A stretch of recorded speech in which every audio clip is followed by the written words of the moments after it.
یہ ایک ترجمہ ہے لیکن اسی انداز سے کیا گیا ہے کہ اس پر تخلیق کا گمان ہوتا ہے۔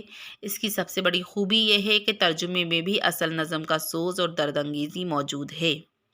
انہوں نے اس نظم میں حیت کا ایک نیا تجربہ بھی کیا ہے۔ نظم کا ہر بند انگریزی اسٹینزا کی حیت میں لکھا گیا ہے۔ انہوں نے قافیہ بندی کا نیا طرز اختیار کیا ہے۔ ٹھیک ہے بچوں، نظم کا مرکزی خیال آپ کو ضرور یاد کرنا ہے۔ کسی بھی نظم کو میں پڑھاؤں گی اس کا مرکزی خیال ضرور یاد کریے، کیونکہ آپ کو ایگزام میں ضرور آئے گا۔ اب یہاں مشکل الفاظ معنی دیے ہیں جو اس نظم میں دیے گئے ہیں۔ گجر مطلب گھنٹہ یا گھڑیال، طائر چڑیا پرندہ، جرس گھنٹی، کتابہ سنگ مرمر پر لکھی ہوئی عبارت، کوہنا پرانا خانمہ گھر، دیہقہ گاؤں میں رہنے والا کسان، ہو سناٹا، مگس مکھی، پیہم لگاتار مسلسل، بوم الو غزلت تنہائی، پنہا پوشیدہ گور قبر، خیامہ چمن استخواں ہڈی، گل گشت باغ کی سیر۔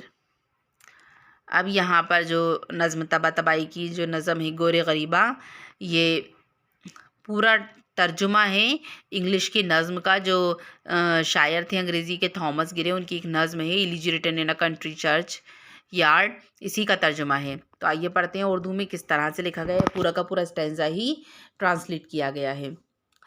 وداعِ روز روشن ہے گجر شام غریباں کا، چراگاہوں سے پلٹے قافلے وہ بے زبانوں کے، قدم گھر کی طرف کس شوق میں اٹھتا ہے دہقاں کا، یہ ویرانہ ہے میں ہوں اور طائر آشیانوں کے۔ تو بچوں یہاں پر جو یہ اسٹینزا ہے اس کا تشریح ہے۔ اس بند میں شاعر کہتا ہے کہ صبح روز روشن رخصت ہو رہی ہے اور قبرستان پر شام چھا رہی ہے۔ یہ وقت ہے جب بے زبان جانوروں کے گلے چراگاہوں سے واپس آ رہے ہیں اور کسان بھی خوشی خوشی گھر کی جانب جا رہا ہے۔ اس قبرستان کے ویرانے میں میرے علاوہ پرندے ہیں جو اپنے اپنے گھونسلوں میں آرام کر رہے ہیں۔ اندھیرا چھا گیا، دنیا نظر سے چھپتی جاتی ہے، جدھر دیکھو اٹھا کر نظر ادھر ایک ہو کا ہے عالم، مگس لیکن کسی جا بھیروی بے وقت گاتی ہے، جرس کی دور سے آواز آتی ہے کبھی پیہم۔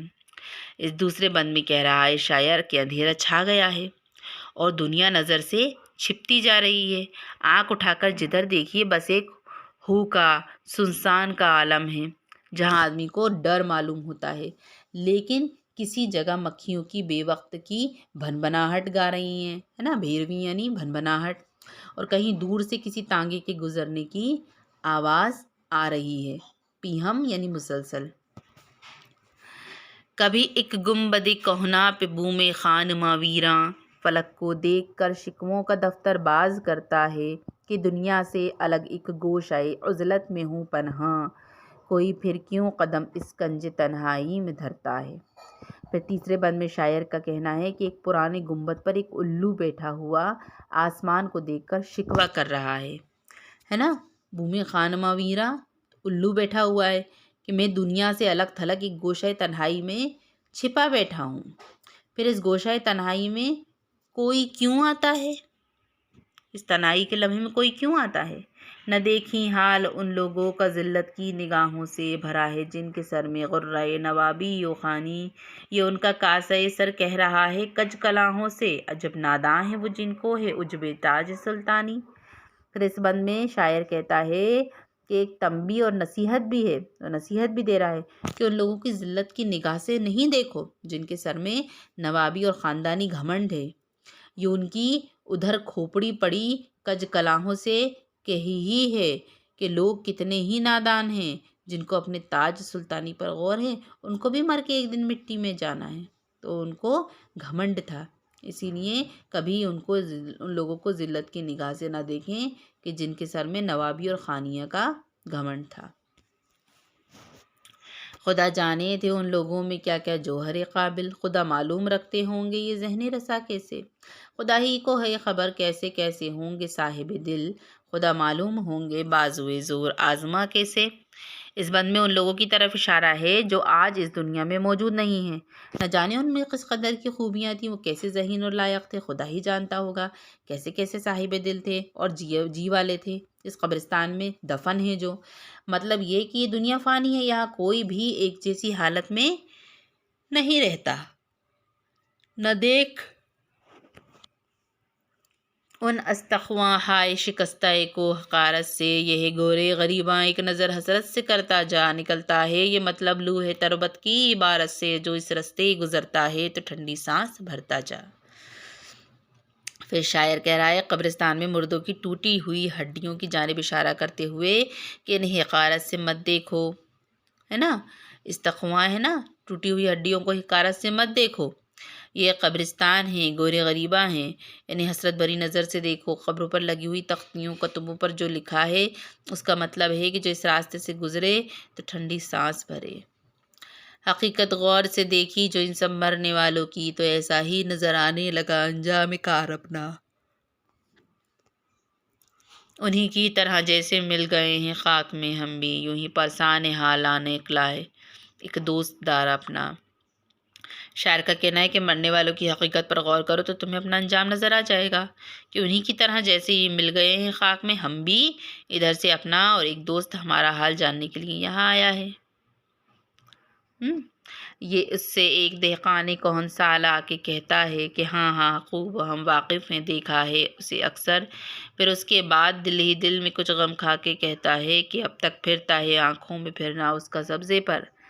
تو شاعر اس بند میں کہہ رہا ہے کہ اس دوست کو دیکھ کر ایک معمر کسان آ کے کہتا ہے، یعنی ایک سمجھدار، کہ ہاں ہاں ہم ان صاحب سے خوب واقف ہیں۔ پھر کچھ افسردہ ہو کر کہتا ہے کہ اب تک سبزے پر پھرنا ہماری آنکھوں میں ہی ہے۔ وہ اس کا نور کے تڑکے ادھر گلکشت کو آنا، وہ پھوٹنے سے پہلے پھرنا سبز زاروں میں، وہ کچھ کم دن رہے اس کا لب جو کی طرف جانا، وہ اس کا مسکرانا دیکھ کر شور آبشاروں میں۔ تو یہاں پر جب صبح کی کرن پھوٹتی ہے تو یہ باغ کی سیر کرنے کو آتا تھا۔ اس وقت تک کلیاں مسکراتی بھی نہیں تھیں، پھول نہیں پھٹتی تھی۔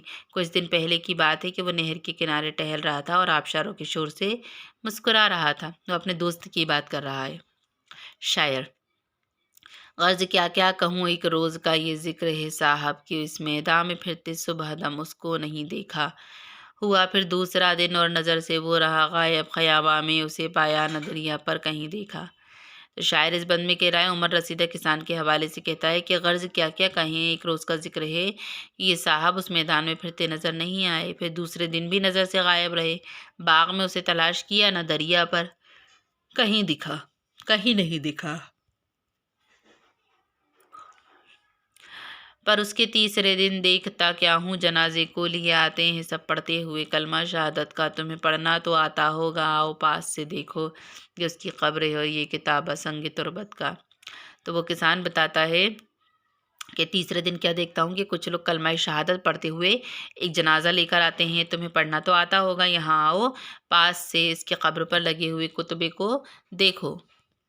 خدا بخشے اسے بس دوست کا رہتا تھا وہ جویا، تو نکلا دوست ہی کا آخر خدا بندے کریم اس کا۔ اب اس کے نیک و بد کا ذکر کرنا ہی نہیں اچھا کہ روشن ہے خدا پر عالم امید بیم کا اس کا۔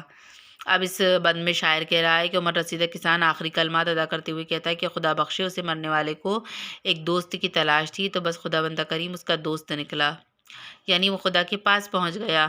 اب اس کے بارے میں اچھا برا کہنا کچھ اچھا نہیں لگتا کہ خدا اس کی سب باتوں سے واقف ہے، اسی پر روشن ہے کہ اس کی کیا توقعات تھیں اور کس بات کا اس کو خدشہ تھا، ہے نا۔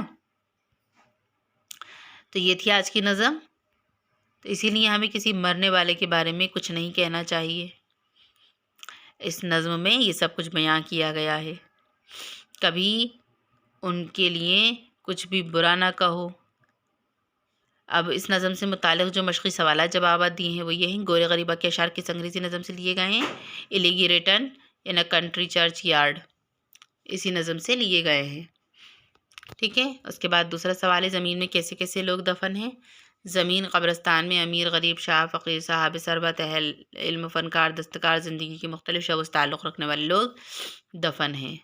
لوح تربت کسے کہتے ہیں؟ پتھر کا کتبہ یا لکڑی یا کسی دھات سے بنا ہوا بورڈ جو قبر کے سراہانے لگاتے ہیں اور جس پر صاحب قبر کے کچھ قوائف درج ہوتے ہیں کو لوح تربت یا لوح مزار کہتے ہیں۔ سوال نمبر 4، کوہن سال دہقان کیا کہتا ہے؟ تو کوہن سال دہقان نے ایک مزار کی طرف اشارہ کر کے مرحوم کے دوستوں سے کہا کہ ہم ان صاحب خوب واقف تھے، وہ صبح سویرے یہاں سبززاروں میں سیر کرنے آتے تھے، گھاس پر چہل قدمی کرتے، نہر کے کنارے آبشاروں کا شور سن کر مسکراتے۔ ایک دو روز جب وہ نہیں آئے تو تیسرے دن دیکھا کہ ان صاحب کا جنازہ لے کر کچھ لوگ آ رہے ہیں، خدا ان کی مغفرت فرمائے، انہیں کسی دوست کی تلاش تھی، پتہ چلا کہ ان کا وہ دوست خدا ہے۔ اب ان کے نیک و بد کا ذکر کیا کریں، خدا ان سب باتوں سے واقف ہے، اسی پر روشن ہے کہ ان کی توقعات کیا تھیں اور انہیں کس بات کا اندیشہ تھا۔ ٹھیک ہے بچوں، اب یہاں نظم طباطبائی کی نظم غور غریبہ کی خصوصیت بیان کرنے کو کہا گیا ہے۔ جو آپ نے نظم کا مرکزی کردار لکھا ہے وہی آپ اس میں بھی لکھ سکتے ہیں، اور اس کے علاوہ جو اس میں یہ دیا ہوا ہے، جو جواب دیا ہے، یہ بھی لکھ سکتے ہیں۔ تو آپ کو ڈسکرپشن باکس سے، اس ویڈیو کے ڈسکرپشن باکس سے آپ کو اس کے نوٹس مل جائیں گے، آپ ڈاؤن لوڈ کر لیجیے گا اور لکھ لیجیے گا۔ یہ تھی آج کی نظم۔ اب نیکسٹ کلاس میں ہم نیکسٹ نظم پڑھیں گے۔ اجازت دیجیے، آداب۔